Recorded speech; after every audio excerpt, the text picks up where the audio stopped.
one question left in our 3rd John study, and then a thought that Jeff had brought up with me at the end of class last week. We just quickly looked at it too, and hopefully I can switch over to Jude. I didn't ask Tammy how I do that, but we'll see.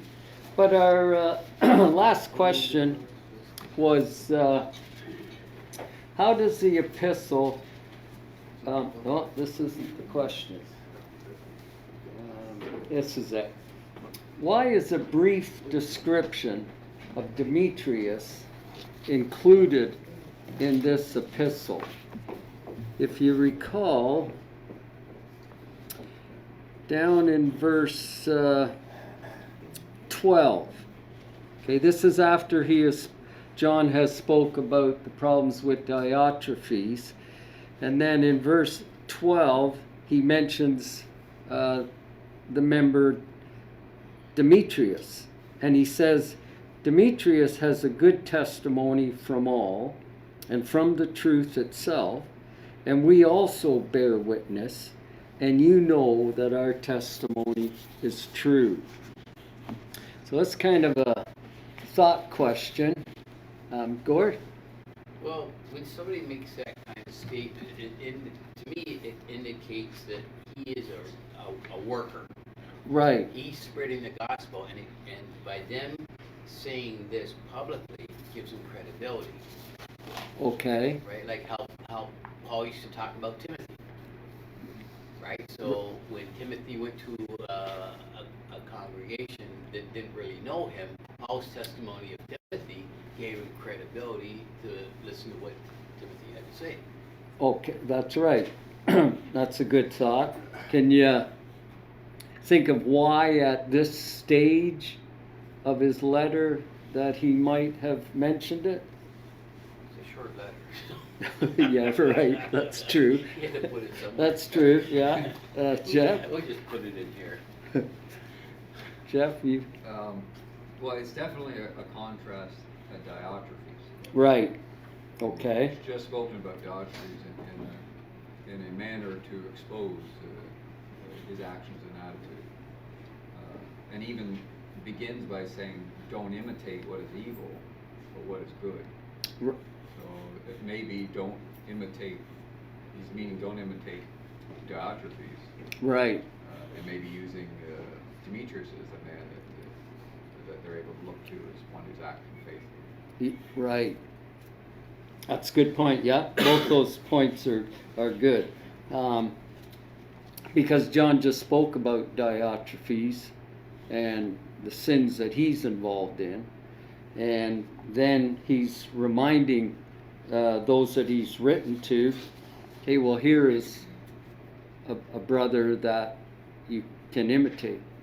And also, I kind of thought just that don't be discouraged, because when problems arise, when there's someone that is trying to stir up trouble, then maybe you can be discouraged. And so by mentioning Diotrephes, John is reminding them, no, follow the truth. Here's a brother. Follow him. Jeff? It is possible, I'm not saying for sure because we don't know, but it's possible that maybe Demetrius has stood up against Diotrephes' actions. Yes. If that would be the case, then it would be right for John to let them know so that they know enough to stand with Demetrius. Yes. And oppose Diotrephes' actions. Right. If that was the case. Yeah, encourages him. And I was thinking too of Gaius. Remember, this letter was written to Gaius. So here's direction to Gaius. If Gaius has been part of the battle with Diotrephes, again, Demetrius, follow him. Kala? Well, if we could point out error, we should point out the good. Oh, yes. So you don't just point out the bad. Some people focus only in about, oh, me, look at this. whatever. But if you see good and you know that it will encourage, that's what you have to point out to on the flip side of things. Yeah. Because there is good too, apart from evil and wickedness. Exactly, exactly. That's a good point, because there are those sometimes when there's discouragement, their nature, their reaction is give up. And by reminding them that no, don't give up. And here's an example to follow. So that's that ended our lesson, Dave's lesson, and at the end of the class last week, there's a lot of times where denominational people will take a verse out of context and try and grab something out of it to teach something else. And Jeff mentioned to me the end of the class last week, and I thought was a good point. 3 John verse 2. John says, "Beloved, I pray that you may prosper in all things," okay, in all things, "and be in health, just as your soul prospers."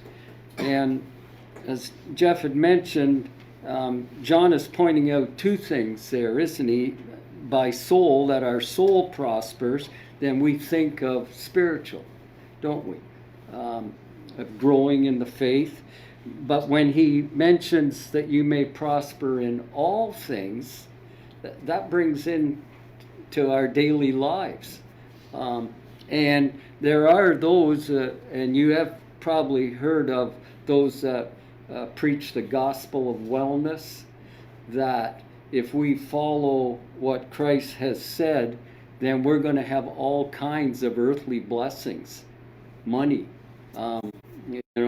I've listened to some of them on the radio, and these teachers, these pastors, preachers, whatever they call themselves, they're all millionaires because people are giving them their money.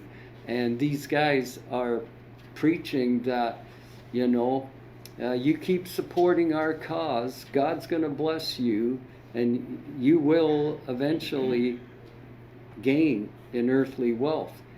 Well, that isn't what John is saying here. And Jeff pointed out that maybe, Jeff, I'll let you tell us in your words what you thought of that. Well, I think when people would look at that and use that, they have the wrong idea of the word prosper. Because when a lot of people hear the word prosper, they think much. Right. Prosper means I get a lot. But when we actually, that verse exists within the whole New Testament. When we look in the whole New Testament, we realize when we prosper, it means we have food and clothing, and with that we're content. It means we have those daily necessities, and when we do have anything more, we're told to have in order to help others. So that is the prospering. It's having our necessities. Right. But, of course, people who would teach the wellness gospel, their idea of prosper is to have a lot. That's, even the apostles say that they had many times where they had very little. Right. But they always had enough. Right. Exactly. It's how we look at, John wants us to think of how we look at that word prosper and what we consider of that. Paul, think of Jesus, they had nothing in earthly wealth, and they were content. They said they were content.